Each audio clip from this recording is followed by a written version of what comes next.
അല്ലാഹു ബഹുമാനിച്ച ചില സ്ഥലങ്ങളുണ്ട്. ഇന്ന് പല ആളുകളും ഉംറക്ക് പോകുന്നു. ഇന്ന് ചെറുപ്പക്കാര് ഹജ്ജിന് പോകുന്നു. എന്തിനാ ചെറുപ്പക്കാര് പരിശുദ്ധ കഅബാലയത്തിന്റെ മണൽ മുറ്റത്ത് പോകുന്നതെന്നറിയുമോ?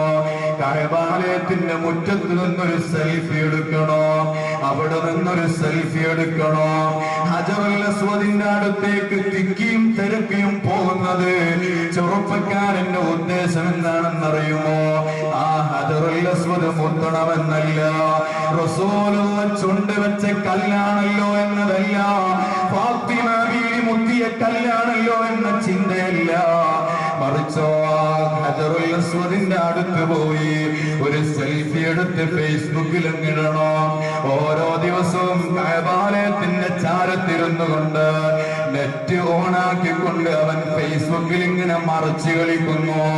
എത്രയാ കമന്റ് വന്നത്, എത്ര ആളുകളാ ലൈക്ക് അടിച്ചത്, ആരൊക്കെ എന്റെ ഫോട്ടോ ഷെയർ ചെയ്തത്.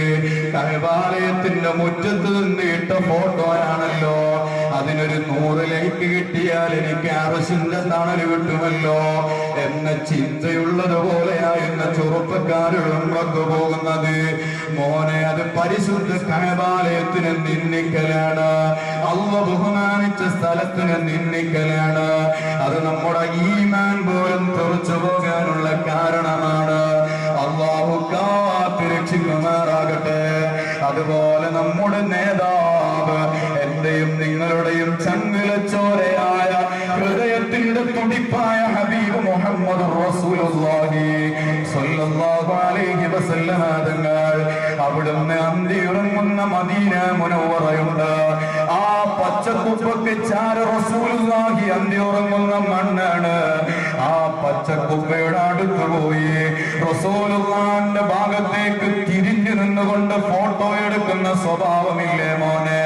റസൂലുള്ളാഹിന്റെ ഭാഗത്തേക്ക് നിന്റെ പിൻഭാഗം തിരിച്ചു വെച്ചുകൊണ്ട് അവിടുന്ന് ഫോട്ടോ എടുക്കുന്ന സ്വഭാവമില്ലേ മോനെ? ഒരുപക്ഷെ അത് വലിയ ആദബുകേടല്ലേ? റസൂലുള്ളാഹിന്റെ മുന്നിലേക്ക് സ്വഹാബത്ത് എങ്ങനെയാ പോയത് മോനെ? ഹദീസുകളൊന്ന് പരിശോധിച്ചു നോക്കൂ. റസൂലുള്ളാഹിന്റെ മുഖത്തേക്ക് നോക്കുന്ന സ്വഹാബത്ത് വളരെ കുറവായിരുന്നു. റസൂലുള്ളാഹിന്റെ പവിത്രമായ മുഖത്തേക്ക് നേരിട്ട് നോക്കിക്കൊണ്ട് സംസാരിക്കുന്ന സ്വഹാബത്ത് വളരെ കുറവാണ്. അബൂബക്കർ തങ്ങളെ റസൂലുള്ളാഹിന്റെ മുഖത്ത് നോക്കി സംസാരിക്കാറുള്ളൂ. അതുപോലെ ചുരുക്കം ചില സ്വഹാബത്ത് മാത്രമേ റസൂലുള്ളാഹിന്റെ മുഖത്തേക്ക് നോക്കാറുള്ളൂ. മറ്റുള്ള സ്വഹാബത്ത് മുഴുവനോ വളരെ താഴ്മയോടെ ബഹുമാനത്തോടുകൂടെ താഴേക്ക് നോക്കിക്കൊണ്ടല്ലേ സംസാരിച്ചത്.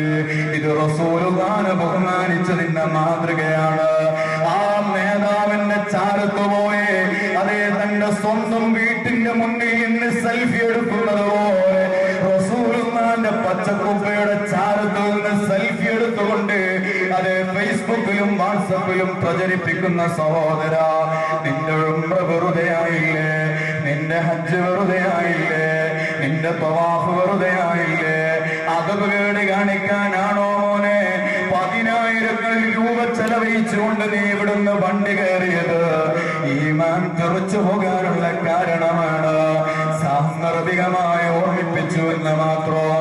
അല്ലാഹു നമ്മെ കാത്തുരക്ഷിക്കുമാറാകട്ടെ.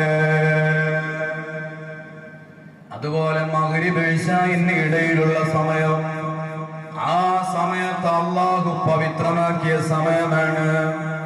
ആ സമയത്തിന് അല്ലാഹു വലിയ മഹത്വം കൽപ്പിച്ച സമയമാണ്. പണ്ട് കാലങ്ങളിലുള്ള ഉമ്മമാർ സുബ്ഹാനല്ലാഹ്, അല്ലാഹ്